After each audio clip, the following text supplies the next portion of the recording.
It may surprise you, or I suppose it may surprise you not in the least, that something I really enjoy is going to Renaissance festivals, or Ren Fests, as we nerds like to call them. Ren Fests have so much to offer. You get to eat steak on a stake, which is great, because as everyone knows, all foods taste better when eaten off of a stick. You can delight in the antics of performers like the comedy geek magician Zoltan the Adequate, who, by the way, is a nice Jewish boy from North York. And you get to enjoy the outdoors on a lovely summer day and do some pretty impressive people watching. I was reminded recently of one time when Sandy and I took our two boys, Noah and Isaac, to the Ren Fest, which they used to hold in Milton. This was a long time ago now, maybe 20 years ago. Our boys were quite young. I think Isaac was still about 5 years old. We were having a great time. The boys were enthralled by the people in their Ren Fest costumes, people jousting on horseback and demonstrating fencing with real metal swords. Things were going great. The boys were having the time of their lives. And then we decided to take in a performance of The Mud Show, which was a group of 4 performers who used a mud pit for their stage. They were doing their dramatic interpretation of Dante's Inferno, which consisted mainly of them taking turns diving into and wrestling with each other in the mud. Anyone could plainly see by the condition of the benches near the front that getting too close to the stage in this show could result in the need for some extra laundry when you got home. There was a pretty obvious splash zone. Nevertheless, my boys were keen to take in the action from the very first row. I think Sandy and I wisely chose the 3rd row or so, maybe the 4th. Isaac was wearing what we were to find out was his favorite t-shirt. I still remember that it had green and white stripes. By the end of the mud show, the inevitable happened, and Isaac got splashed with what turned out to be a surprisingly small amount of mud, a spot about the size of a dime, right in the middle of his chest. When he noticed this, he got really upset, like the kind of abject misery that only 5-year-olds can experience. No matter how much we explained to him that we could just wash his shirt when we got home, there was nothing that we could say that would stop the tears. He was sure his favorite shirt was ruined forever. But in reality, all that was ruined was a fun day out with the family at the Ren Fest. For reasons that I'll come back to, I was actually reminded of this trip to the Ren Fest when we read this week's Torah portion, Va'era. This parsha is more or less Exodus chapters 6 through 9, and it recounts primarily the first 7 plagues which God wrought upon the Pharaoh and the Egyptians in order to convince them to release the Israelites from slavery. Now, we've all read this Torah portion, or at the very least, we've seen the movie with Charlton Heston, and we've certainly recited the list of the plagues around our Passover Seder tables. Blood, frogs, lice, swarms, pestilence, boils, hail. The last 3 plagues are in Parashat Bo, so you'll have to come back next week to hear about those. It's always struck me that there's a really good reason that we read and reread the Torah, going through it from one end to the other each year. If you read through something only once, it's easy to take it simply at face value.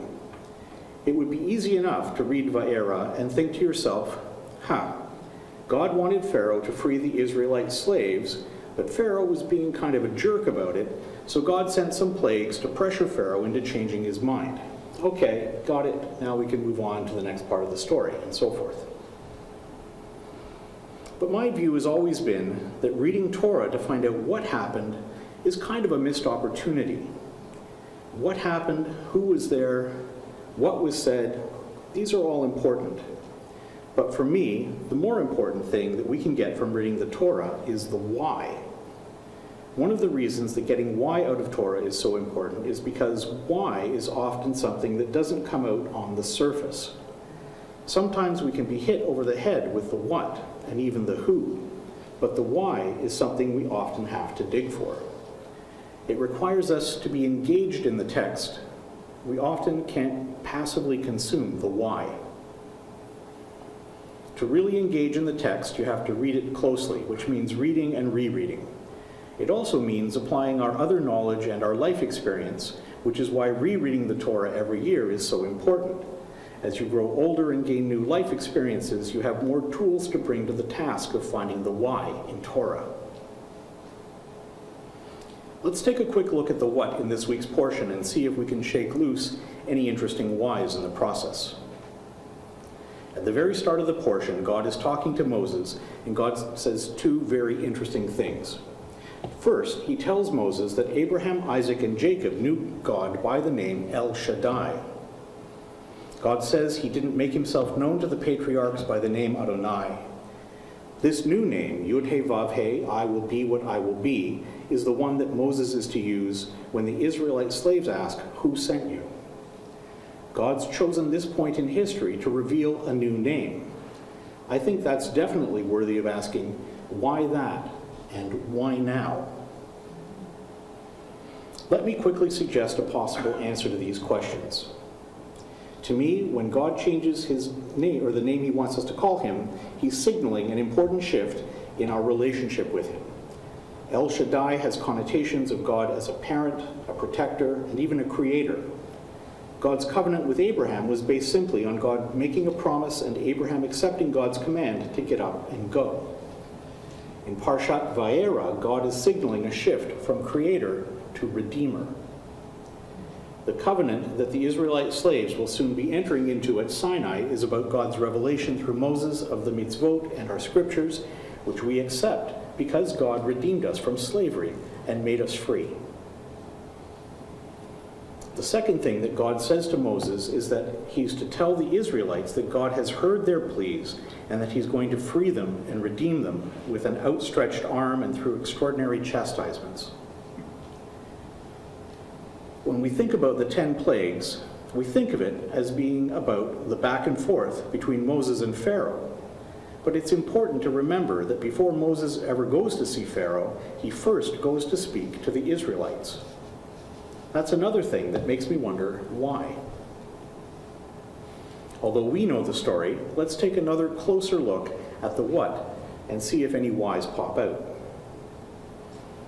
Before God sends any plagues, he sends Moses and Aaron to meet with the Pharaoh to demand that the Israelites be freed. Remember, the Egyptians considered their pharaohs to be gods. Adonai says to Moses in Exodus 7 verse 1, "See, I place you in the role of God to Pharaoh with your brother Aaron as your prophet." So this is being framed up as the ultimate capital G God versus small g God smackdown. Who's going to be tougher? Pharaoh, the god of the Egyptians, or Adonai? Pharaoh says to Moses, "Show me what you got." And Aaron puts his staff on the ground where Adonai turns it into a snake. This doesn't impress Pharaoh, though, and he has his magicians turn a bunch of sticks into snakes.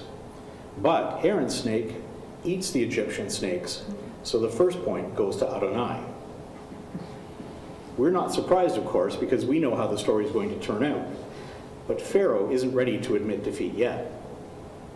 This is where Adonai begins to turn up the heat by sending plagues. There are 3 sets of 3 plagues each, plus a capstone plague which finally brings about the release of the Israelite slaves. The first 2 sets of 3 plagues were all patterned on natural calamities which could have been within the Egyptians' experience. However, it's made quite clear that these are miracles being wrought by Adonai, not just natural phenomena. Moses warned Pharaoh about each of the first 2 plagues in each set: blood, frogs, swarms, and pestilence. The last plague in each trio came on without warning, but right on the tails of the plagues before them. There are a lot of places in Torah where patterns like this appear. You can see these patterns emerge when you look past the superficial what of the text. It leads you to ask, why are these patterns here? Whenever I see them, I think the patterns are there to show us that God has a purpose. Plans need a planner. When we see patterns in the events of Torah, we're being reassured that God has a plan, that he wants it to unfold in the universe he created, and that we have some part to play in making that happen.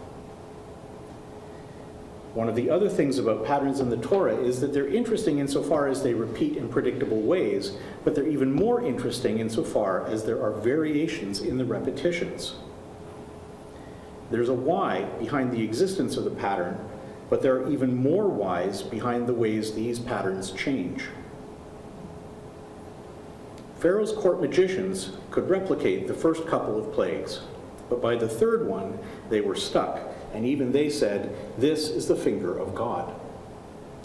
The first set of 3 plagues affected everyone in Egypt, from the Pharaoh all the way down to the Israelite slaves, and even to their livestock. For the second set of 3 plagues, Adonai impacts all of Egypt except for Goshen, which is where the Israelite slaves live. Why did God do this? I can think of a couple of reasons. First, it shows God's compassion for the Israelites, and second, I think it shows even more clearly just how powerful God is. Why are there changes in the pattern? What do all of these changes mean? I think it shows that not only does Adonai have a plan, but that plan is making progress. There's one other change in the pattern that leads to a very, very interesting why in this portion. After the frogs, the lice, the swarms, and the pestilence, Pharaoh hardens his heart against the Israelites.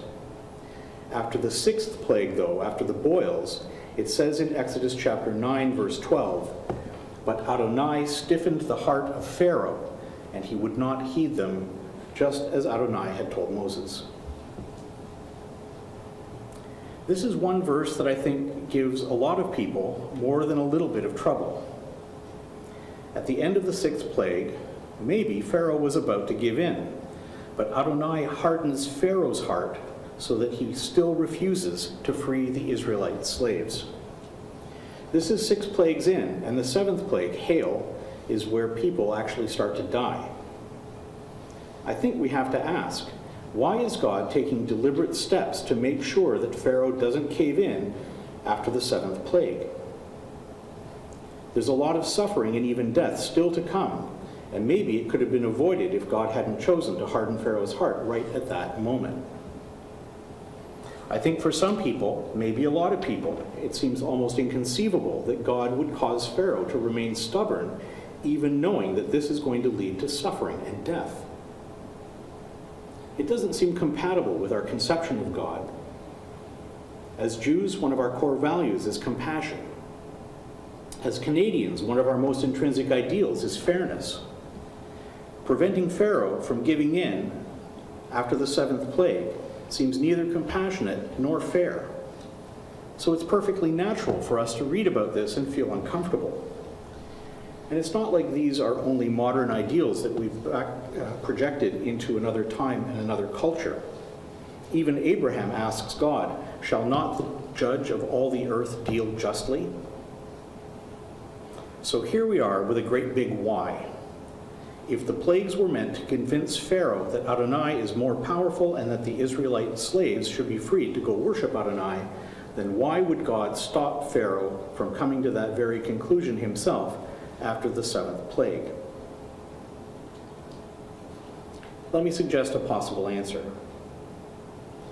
If we go back to the start of the portion, and even back to the end of last week's portion, we see that Moses goes to talk to the Israelites about how God is going to free them from slavery to the Egyptians. What does Torah tell us about how the Israelite slaves reacted to this good news? You might think they'd be pretty happy. After all, this is the deliverance that they've been praying for more than 400 years. It turns out that's not how they reacted at all. They were actually pretty terrified by the idea. They were mad at Moses for getting them in trouble with their taskmasters. The Torah tells us that the slaves wouldn't listen to Moses because their spirits were crushed by cruel bondage. This makes me wonder, who were the plagues really meant for? Sure, they were meant to send Pharaoh a message, but was he the only recipient? Was he even the main recipient of that message? Part of asking the Torah the question why is looking past the simple questions like what happened and who was there. I like to stop and think about what was going on in the minds of the people who were there as it happened. What must it have been like to have been an Israelite slave? Your whole life has been nothing but servitude and dehumanization.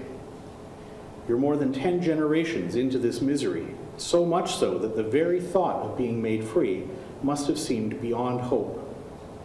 Beyond hope, and maybe even more than a little bit terrifying. What would it take to bring you out of that state of mind? What would you need to be willing to take the seemingly impossible risk of striking out and starting a new life of freedom? What would it take to give you the confidence to make that unthinkably bold first step? Maybe it would take 10 miracles. 10 miracles that leave no shadow of doubt that your God has all the power he would ever need to completely defeat your oppressors. Why did God harden Pharaoh's heart? Maybe because it's much harder for someone born to slavery to learn to trust yourself completely to Adonai than it is for a Pharaoh to learn that the God of the Israelites is tougher than all the gods of Egypt. Looking at it this way, I think it's not so shocking, maybe not even surprising, that God had to harden Pharaoh's heart before the plagues he'd planned were through. God has a plan for the world, but God's plan involves us working actively to bring it to fruition.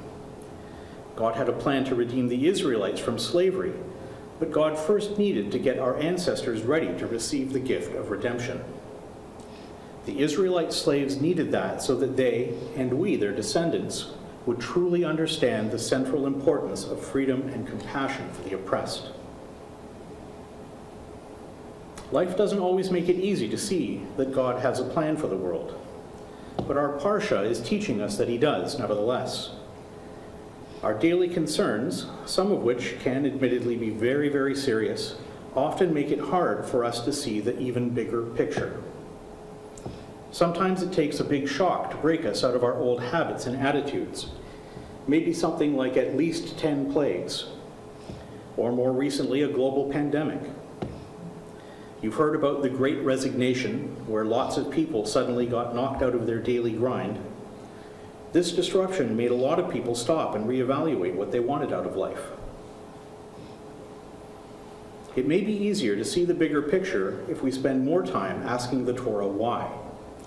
This is especially true, I believe, because the question why inevitably leads to the most important question, which is, what am I going to do about it? This is where the rubber really hits the road.